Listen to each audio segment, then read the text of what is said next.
پھر حضرت فرماتے ہیں کہ اس بعد جبریل مجھے اوپر لے گئے یہاں تک کہ ہم آسمان اول پر پہنچے. یہ اب معراج کے جو مراحل ہیں، آسمان اول پر پہنچے، اس پر ایک فرشتہ موکل تھا جس کو اسماعیل کہتے ہیں. وہ صاحب الخطفہ ہے، جو شیطان آسمان پر جانا چاہتا ہے اور وہ اس کے ساتھی شہاب ثاقب یعنی دہتے ہوئے انگارے اس پاک کو جلاتے ہیں، جیسے خداوند تعالیٰ نے بھی ارشاد فرمایا کہ اِلَّا مَنْ خَاطِفَ الْخَطْفَةَ فَاتْبَعَهُ شِهَابٌ ثَاقِبٌ. یہ پارہ نمبر جو ہے یہ 22 ہے، سورۃ والصفات ہے، آیت نمبر 10 ہے کہ اس فرشتے کے ماتحت 1000 فرشتے ہیں، جو اسماعیل نامی فرشتہ ہے اس کی بات ہو رہی ہے، اور وہ اول آسمان پر ہے. ہر ایک 1000 پر رکھتا ہے، 1000 فرشتہ ہے، ہر فرشتے کے 1000 پر ہیں.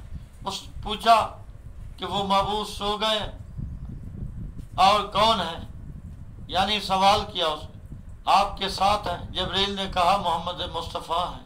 اس نے پوچھا کیا وہ مبعوث ہو گئے ہیں؟ کہا ہاں.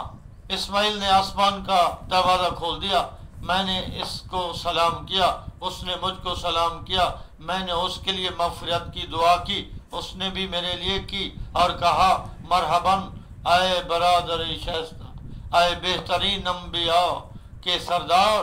فرشتوں نے میرا استقبال کیا، آسمان اول میں داخل ہوا، جس فرشتہ نے مجھے دیکھا وہ شاد و مسرور ہوا. تمام اول آسمان کے فرشتے خوش ہو گئے، مسرور ہو گئے، شادماں یعنی خوشیاں ہو رہی تھیں کہ دیکھو سید الانبیاء کو آج خالق کائنات نے آسمانوں پر بلایا ہے اور سیر کرا رہے ہیں. وہاں میں نے ایک فرشتے کو دیکھا جس سے بڑا کوئی فرشتہ وہاں نظر نہ آیا. وہ نہایت کرہ منظر اور خوفناک تھا، اس کے چہرے سے غصہ و غضب ظاہر ہو رہا تھا. جس طرح وہ فرشتوں نے میرے لیے دعا کی تھی اس نے بھی، لیکن نہ تو وہ ہنسا، نہ خوش ہوا، اور نہ دوسروں کی طرح اس کے چہرے سے مسرت ظاہر ہوئی. میں نے جبرائیل سے پوچھا یہ فرشتہ کون ہے جس سے مجھے خوف معلوم ہوتا ہے؟ آپ کا خوف درست ہے، ہم سب اس سے ڈرتے ہیں کیونکہ وہ جہنم کا موکل ہے. ہم نے کبھی اس کو ہنستے ہوئے نہیں دیکھا. خداوند عالم نے جس روز جہنم کو اس کے قبضے میں دیا ہے، ہر وقت اس کا غضب و غصہ خدا کے دشمنوں اور نافرمانوں پر زیادہ ہوتا رہتا ہے. خدا ان سب سے اس کے ذریعے سے انتقام لے گا. اگر آپ سے پہلے یا بعد کسی کے لیے اس سے مسرت ظاہر ہوتی تو یقیناً آپ کے لیے بھی خوشی کا اظہار کرتا، لیکن وہ کبھی ہنستا اور خوش ہوتا بھی نہیں ہے. غرض میں نے اس کو سلام کیا اور اس نے مجھ کو سلام کیا اور بہشت کی خوشخبری دی. چونکہ جناب جبرائیل ملکوت و سماوات میں سب کے حاکم اور امین تھے، تمام فرشتے ان کے فرما مدار تھے، اس لیے فرشتوں نے کہا آپ مالک کو حکم دیجئے کہ حضرت صلی اللہ علیہ وسلم کو جہنم دکھائے. جبرائیل نے کہا اے مالک، سید الانبیاء سے کہا کہ آپ دیکھنا چاہتے، آپ نے فرمایا ٹھیک ہے. تو اس پر اس نے مالک جو جہنم کا ایک مقرر فرشتہ ہے اس سے کہا جہنم کا ایک دروازہ کھول. اس نے جیسے ہی کھولا ایک دروازہ، ناگہاں اچانک ایک شعلہ نکلا، آسمان تک بلند ہو گیا. اس کی شدت سے میں بھی خوف زدہ ہوا، کہیں مجھ کو اپنی لپیٹ میں نہ لے. میں نے جبریل سے کہا کہو، یعنی واپس جہنم لے لے اسے، جہنم کے دروازے بند کر دے. مالک نے اس شعلے کو حکم دیا کہ واپس جائے. وہ فوراً جہنم میں واپس چلا گیا. وہاں سے میں آگے بڑھا تو ایک گندمی رنگ کے بزرگ نظر آئے. جبرائیل سے پوچھا یہ کون صاحب ہیں؟ کہا یہ آپ کے پدر حضرت آدم ہیں. ناگہاں میں نے دیکھا ان کے لڑکے ان کے سامنے پیش کیے گئے. وہ کہتے تھے کہ یہ بہتر پھول ہے اور یہ خوشبو اور نسیم ہے